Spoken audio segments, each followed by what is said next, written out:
my thought is that it is perhaps a bigger trend to look at for marketers than even, AI or any other thing happening on the technology front, because there is so much noise. It is unlikely that, you're going to come up with an idea or a space that is completely untouched, right? We're not into early 2000 that you will be the only one writing content on that.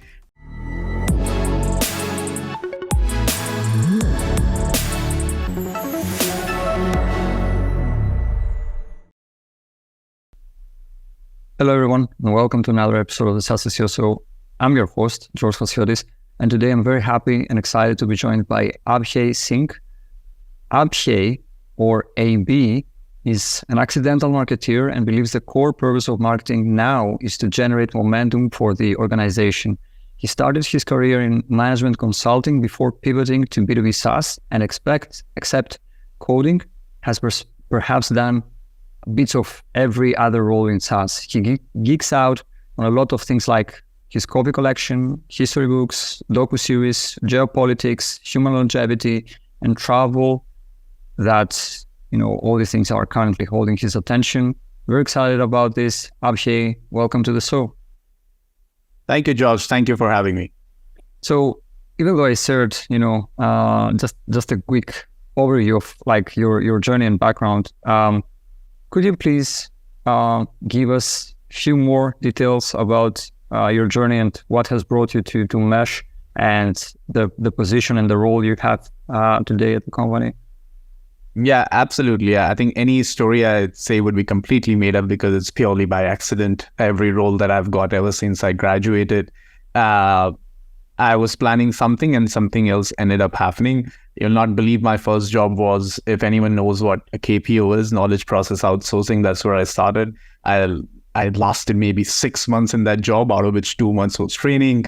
Took up some consulting gig on the side. That too, I was not even employed. I was like a part-time consultant, converted that role, slowly went to a different team. And then after a few years, I just got bored of, if anyone has been a consultant, of making slides. I said, I'm not going to make, PowerPoints again. Not in this life, at least for the foreseeable future.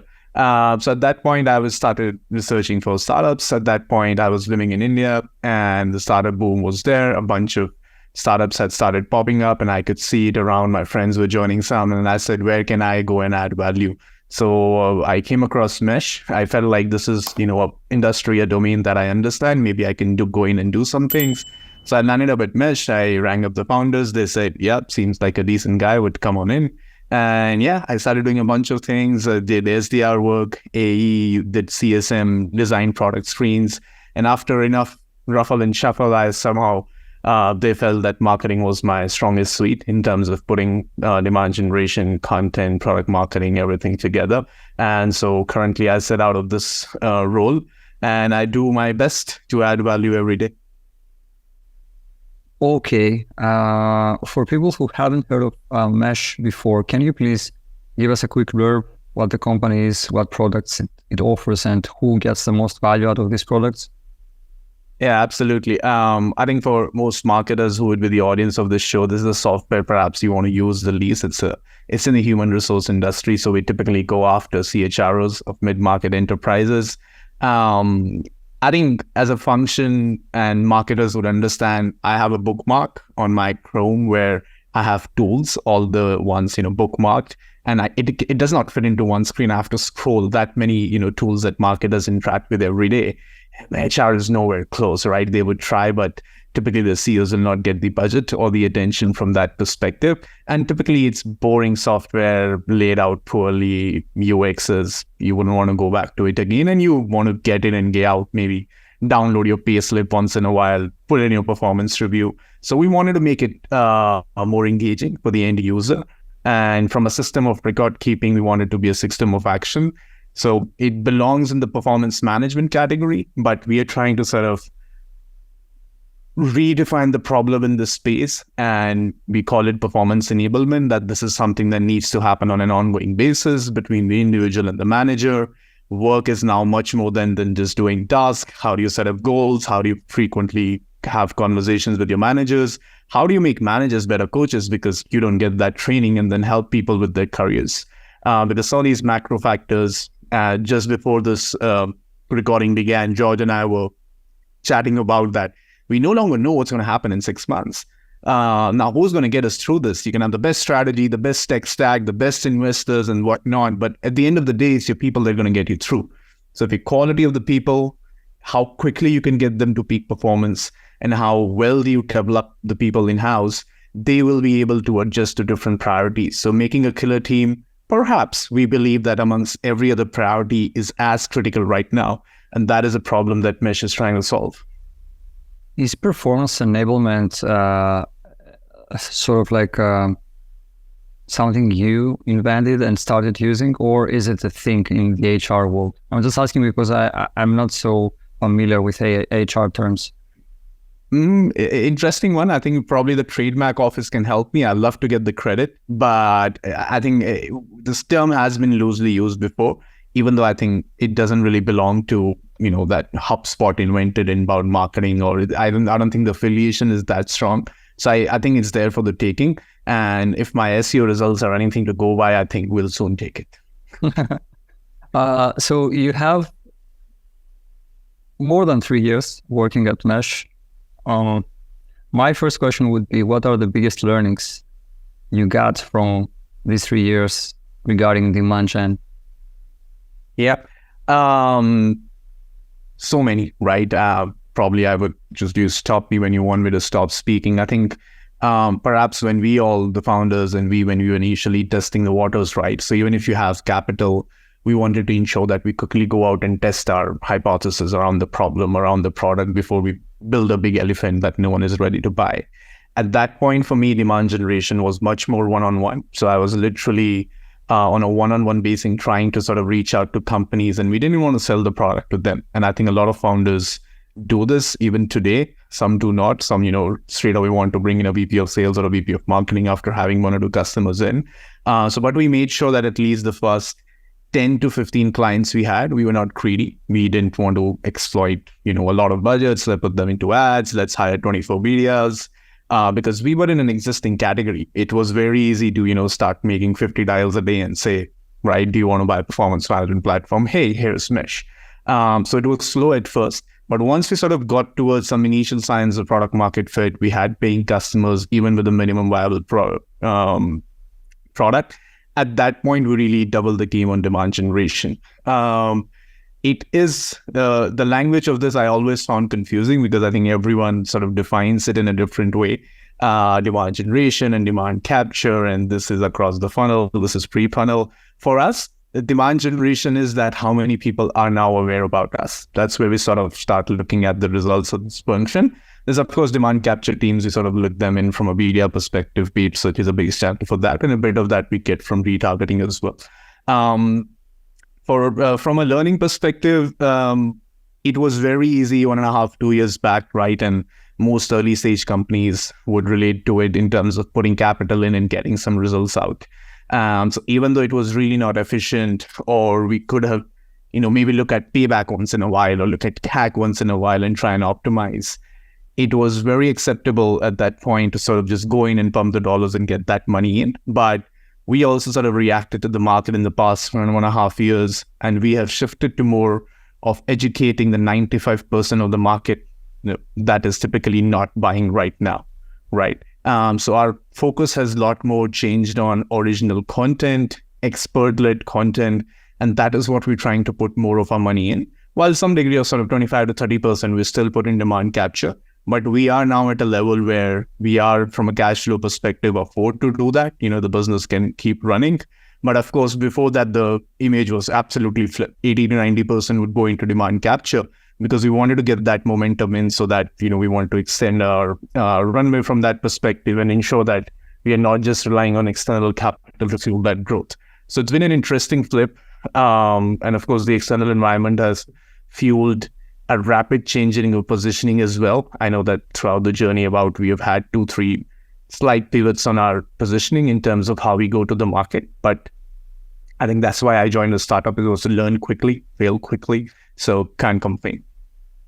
What do you prioritize in terms of channels? And I mean, first of all, how do you test these channels? For example, let's say that you want to test PPC, paid search or paid social or SEO.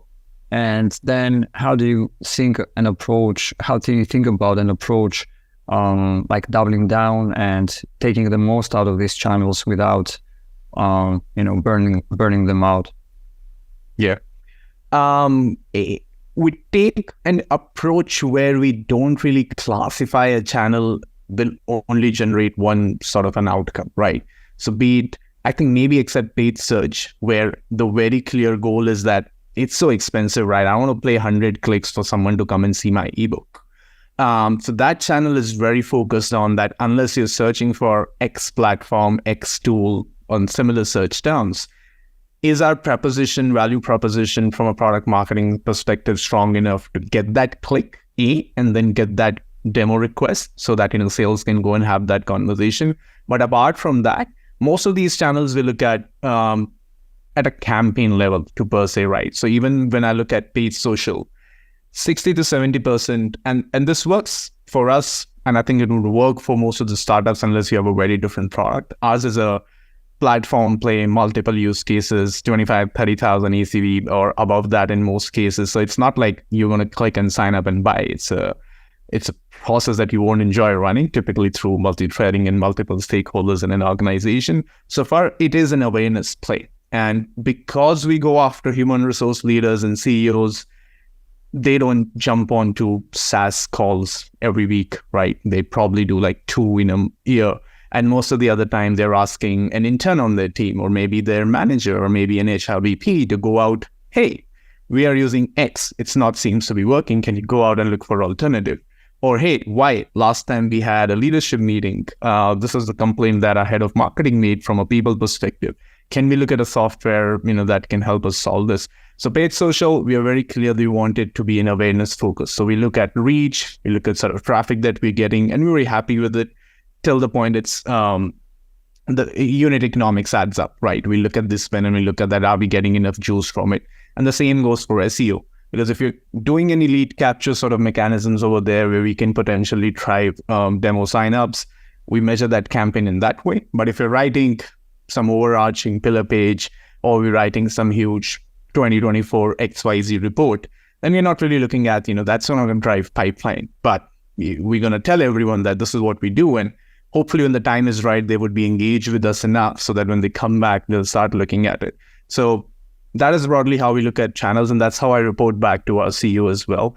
I think that's been one of the biggest learnings. I think especially people who work with CEOs from a technological background or maybe sales background, to go back and have these conversations and get on the same page, right, about education, because it's very easy for them to ask you, hey, how much revenue has this podcast driven?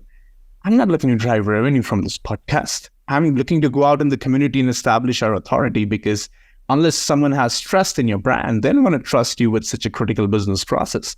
It's not easy. I just shortened it in a very easy manner, but I think that is most critical aspects for marketing leaders to sort of get in and go that budget as well. Because if everything is looked at from a revenue perspective, while that is important, take downing each initiative, each campaign, each channel, and breaking that down, it takes us about 3 to 4 hours a month, but that's time that I definitely invest in. That's one of the trickiest points, right, of marketing in general, because at the end of the day, marketing's work is to do sales. Marketing's function and job is to do sales job easier, right? If we are talking about a sales-led or sales assisted, at least SaaS, product-led is somehow different, but at the same time, you have to invest in all these other things that may not have an impact today, but can contribute to a positive impact, in 3 to 6 months or whatever, especially in your case where the sales cycle, as per my understanding, is longer, right? But it's tough. Months.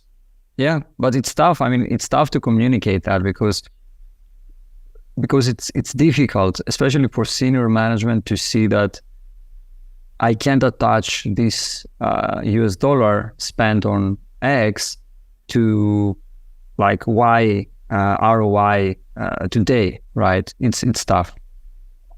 Yeah. It's super tough, right? And we spoke about the CEO.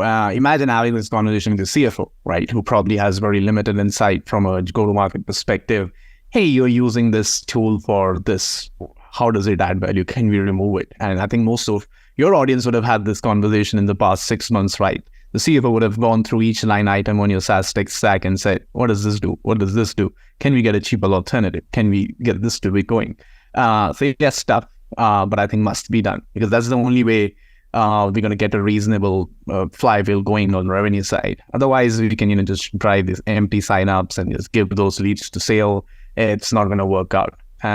So we had this interesting conversation, right, where I actually prepared a model that if we focus on this sort of a marketing play where we just feed a function, this is how much excess headcount you're anyway going to need in sales, and these are your conversion rates. It doesn't translate into more revenue at the end of the day. And if you have a high opportunity generation MQL model where you only send qualified, high quality, high intent MQLs back to sales, you're actually going to need less people there. Now, that was an investment of 2 days, but it worked out well for us, right? And I was also able to put in dollars in the right place. So it's tough, but one of those tough things I think must be done. Yeah. This is a great segue for the next question I had for you, which is attribution. And I mean, as we were discussing, like, it's difficult to attribute value or like direct contribution, even indirect sometimes, to from each of the activities that you invest in and like spend time and resources and so on. But still, attribution is an issue, right? And I would like to focus specifically on activities like, as you mentioned, podcast is a great example. Still, I think that you need to say something though, right? And I think that one of the things that is missing from a lot of these conversations is context, right? And if you add context and like give context as to why we should be doing this, it may be easier to get the buy-in and the resources you need and so on. But I would like to hear how you approach attribution, and especially attribution when it comes to channels with hard to prove ROI. Yeah. It is one of those things that can spiral a lot of control, right? Because I think also from an attribution perspective, in the last 12 months, maybe we have had access to the best technology that has ever existed, right? With some of these vendors popping up in the last 12 to 18 months. Now it is possible to do a lot more than we could just do with a marketing automation platform back in the day, maybe let's say 18 months back, and your marketing ops person crunching a spreadsheet. So my fundamental premise is to not go into analysis paralysis, right? I want to sort of compare US economy and the price of onion, right? Draw up some random hypothesis that I'm not going to be able to prove. So we look at 2-3 things. We're still sort of a Series A company, so we don't want to go too much into attribution just to prove. We look at overall dollars in and dollars out, right? So whatever marketing programs that we're driving, we all understand the leadership team, the XCOM committee at Mesh, the GTM leadership team. We are very clear on that there is a lot of stuff happening behind the scenes. So when they see that people are asking each other in communities, they're asking each other in Slack channels, they're asking their interns to do the research. And I've seen it by hands. I've seen it in HR communities with more than 10,000 people, where a new HR leader has joined the company and they're asking, hey, I'm trying to do this, what should I buy? And then their peers go, da-da-da-da-da-da-da-da. That's their research. They're not going to G2 that cookie that you can track and those sort of thing. And this is what colloquially labeled dark social, right? So we look at overall investment dollars in whichever programs that we're going in. Then, of course, we look at sort of first, we're still an early company. So a lot of times where the lead enters our database is typically pretty easy to identify that where did it first originate from. So we look at original source. We look at the last touch as well, whether that was provided by sales, does a content converted, or actually a BDR or an AE actually did that. And then we have self-attributed attribution, right? Through we have an open field form, just commonly recommended. Just the three pillars. We man it in a common Excel sheet. We look at opportunities and rate it in a quarter, and we do a sense check. Don't waste too much time into it. Get a directional answer, because we're never going to get the perfect answer. I think at a point where we get to a stage, I'll be happy to sort of invest in an attribution software to sort of make this sort of things easier. Because then I want to look at campaign level. I had 16 creatives on LinkedIn. Which one did this person see? But at this stage, maybe it's a bit too much, right, for a company of our size. But for us, attribution is working on these three levels. And then, of course, at least if your content is hosted on the web, in any case, if someone's coming on your website, whether it be it your resource hub or any of your product marketing stuff, at least you'll get a traffic indication in terms of coming in. So that's quite healthy for us, because if someone's engaging on our organic social or paid social, like for example, we do have technologies that can show us accounts that engage with us. But we stick to this much level of detail at this point. And I think beyond that is analysis paralysis, at least for a company of our size and shape at this point. Okay, that was a great answer. How about content marketing and SEO? Do this work for you? There is an obvious overlap. This is why I ask for both of them. But do these channels work for you? And if so, do you have any learnings to share with us? Yeah, absolutely. In some spots, it has. We know the potential. I think if it hasn't worked for us, is because I think we haven't done an A+ job on it, to be completely honest and vulnerable from that perspective. Because wherever we have done it, even be it from a POFO content page, detailing out the industry, competitor, and those sort of pages where we have done it well, the results have come in. But the rest of the initiatives at this point, we don't look at it from a revenue perspective. So even the team that we had, we typically had them segregated by what the intended outcome of that content program is. So for example, if you're focused on getting ICP traffic, qualified leads from that perspective, just ensuring that your email database is growing, that was a separate spot team. And then a team focused on between content and product marketing was very separate, that were completely focused on driving MQL, right, from that perspective. So it does work for us. Have we exploited it fully? Maybe not yet. So that's something that we need to crack in the coming months. Okay, that makes sense. What are your thoughts? You kind of touched on that, or at least mentioned it earlier. What are your thoughts on original content and content types that go beyond the keyword and targeting a keyword, regardless if it's for an alternative space or whatever it may be? My thought is that it is perhaps a bigger trend to look at for marketers than even, AI or any other thing happening on the technology front, because there is so much noise. It is unlikely that, you're going to come up with an idea or a space that is completely untouched, right? We're not into early 2000 that you will be the only one writing content on that. Probably there are going to be 300 other dudes and girls probably writing some content about that. It might not even be a competitor, might be some solo entrepreneur, might be some agency, something. Google is a competitive space. And of course, the AI proliferation that is happening, right? That how easy it is to manufacture commoditized content. It literally takes you a few clicks now. And I think that has pushed the envelope for everyone in terms of whatever unique insight that a human brain can bring to the equation and across formats, because not everyone is sitting down and reading long pieces of content. And there is empirical evidence to back it up even at a larger level in terms of people reading books or more short form content growing up. In your personal life, you see it around that what is perhaps more going up. Are you doing YouTube Reels? That space is completely untaken. There are probably millions of people going and watching things on that channel. And even educational content related to their work, and not just, podcasts and sports highlights. There is things available to you on TikTok. There was just one marketer that I was speaking to last week, because these guys are killing. I forgot the name, but all they do is they make these funny meme videos on Instagram. and that channel has shot up like anything, right? You're not going to get better awareness than that. And that's not completely free, but trust me, much more cheaper than going out and spending that amount of money, Google ads or something like that. And how much expert-led can you be? So I can give you our example, right? So we operate in the performance management space.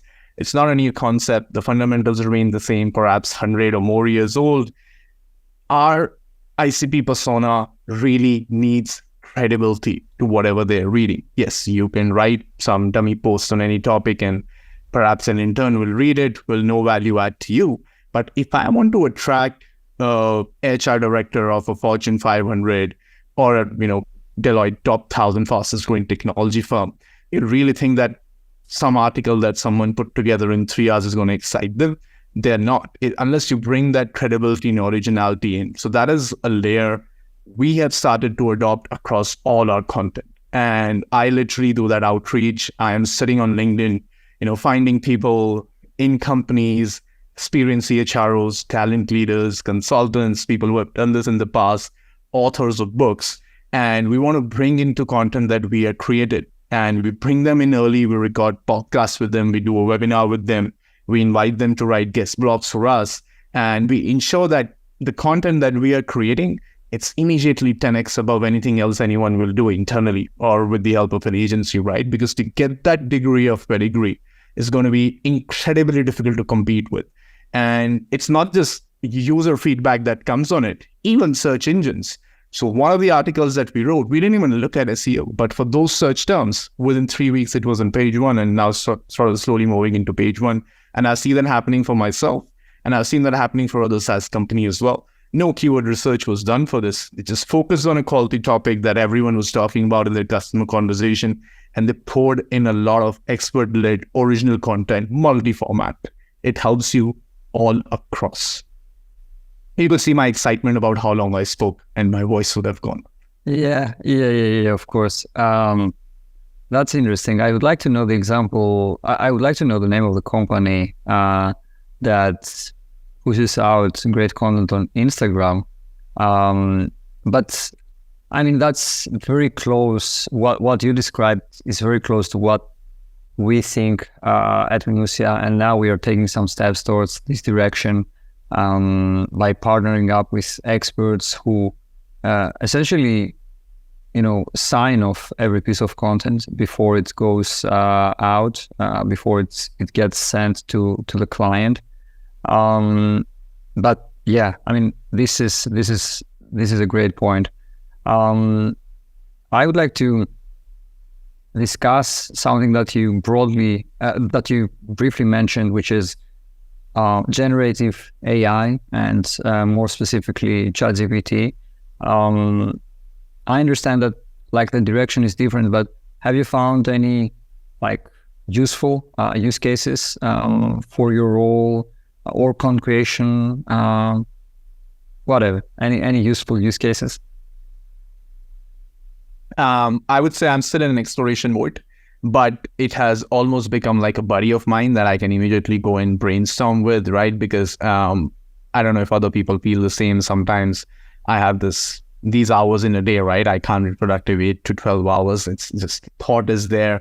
And I just go it as a dumping ground. And then it gives me the next wave and I can iterate on it, be it writing an ad copy, coming up with a content brief, sometimes even writing sales sequences or writing product marketing deliverables. I definitely use it for that. There have been instances I'm also getting better at writing prompts, or as jargonly known as prompt engineering, in terms of how I can give the right input to ChatGPT in order to come up with it. So I have fun playing with it. So in a lot of I don't use it right now for ultimate content production, but I do use it a lot in my personal productivity as a marketer. And we are a team of 2, right? So we need to do 7-8 jobs in a team of 2. So it has definitely accelerated on that front because we're able to get our first drafts that much early. And a lot of copy that we have to sometimes write, it can get us to a 70-80% output still. And I tested some other tools as well, private as well as ChatGPT. Largely, I'm using ChatGPT, that much I can tell you. And I can do the final finishing touches right and then use that into deliverables. So time save perspective, definitely that's one thing I've come across. There is a public example, I love it, that I think some of you might have noticed is what LinkedIn has been doing. Because if you have ever shared content on LinkedIn, you might have recently received an invite. It is almost, I think, entirely automated. So some topics might be slightly stupid in terms of what is the innovation you're bringing in computer software industry. But sometimes they come up with these really nice topics. So what they've done is that there is an initial AI-driven draft, but they're putting explicit annotates on top of it. And if you notice closely now, there are some search terms where it's not G2 or technology advice on page 1, it's LinkedIn. And it's that they have leveraged this sort of advent of technology, and I think they have moved ahead. So that's an interesting space that I'm watching out for. And I think some of you might have already got that top, I think they're giving out an icon for that. Because I was ignoring this so far, but trust me, next week onwards, I'm contributing to at least 2 articles a week. That's interesting. I didn't know about that. That's an interesting one. So that's the world, George. It's hard to keep up. So much happening. Yeah, it's true. And like on my end, especially lately, so many things are going on. So hard to keep up with everything. We were discussing before we start recording this episode that it's difficult to talk about the future with all the things that have been going on in the world in the last, I don't know, I would say 4 years because I can frame it better. Minusia is almost 4 years old, so I would say 4 years. And so it's difficult, at least for me, to plan for the future, right? And talk about the future because I just want to focus on what I have in front of me right now. However, I'm going to ask you the question, which I ask very often here at the podcast. And this will be my second to last question, which is, what do you think the future holds for SaaS companies when it comes to like how they do marketing, how they do content marketing, how they approach SEO, how they approach demand gen, and so on. Especially from an AI perspective, you're saying, right? No, AI may not be. In fact, it shouldn't be part of the answer. But whatever, if you think that AI will play a role, then feel free to include it. Yeah. I think one of my biggest learning has been, right, that it is not always easy to copy paste solutions or approaches from one places to the another. And if people have to really look at anything, you can see as marketers who are successful at one and maybe not, we go ahead somewhere else and we're not that successful.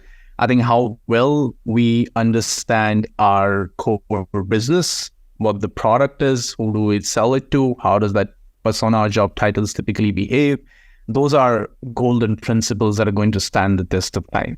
And everything that we do from that point onwards should be catered to that. So now I have this sort of internal knowledge management wiki where I call it the crown rules of mesh marketing, right? Where these are non-negotiable. Unless our fundamental premise about our audience, our business, our product changes, these principles will be the base of everything that we do, above anything that any influencer says or some company that comes up with a case study or there's some technological revolution happening, because these are evergreen. Businesses were built in the industrial age, were built before Google was born, and things are going to keep on happening, maybe much faster than they used to. Maybe used to be one big thing in 10 years, probably it's 6 months now. And maybe by George and I add a couple of years, it will be 3 months. So that is not going to change, but I think how fundamentally we understand these things is going to drive everything. Hey, yeah, a company might have driven MQLs from SEO, but you are a new category. No one is searching for your platform or your category is not famous. You're not going to get that. You sell to supply chain professionals. The last time the supply chain director logged into LinkedIn, I don't know, it was 2022. Your audience is not there on LinkedIn. Hey, you're selling to, you're selling to finance professionals. You think CFOs tune into finance podcasts every Saturday? I don't think so. So understand that. And then accordingly shape your market strategy. Don't go and do something because X person said it on LinkedIn or Y person said it or to your CEO. Question, have some basic principles, and I think design everything based on that. And even from a technology perspective, because we touched on AI and I am very curious about the topic, it is a tool. As a marketers, we have had multiple tools going back to Yellow Pages, now to AI. See how you want to use it and where it will be useful. Is it disruptive to some industries much more than it is to others at a fundamental product level? Maybe yes.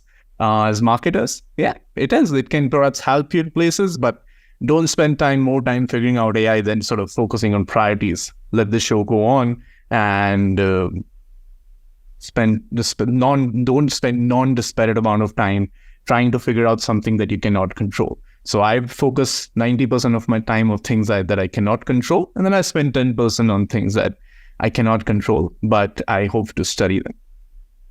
I think that's a great way to wrap this episode up. Last question I have for you: where can people find out more and get in touch? Yeah, I'm always available for a chat. I try and speak to at least 1 or 2 members of the community every week. And some of you might have seen my cold reach outs on LinkedIn as well. LinkedIn is the best place to, or my email is firstname at learn more from them. So those are the 2 best channels to reach me. Okay, we will drop everything in the show notes. Abhay or Amy, that was very insightful. Really enjoyed the conversation, and I would like to thank you very much for doing this. It was a pleasure, George, and I hope the community finds some value in what I had to share.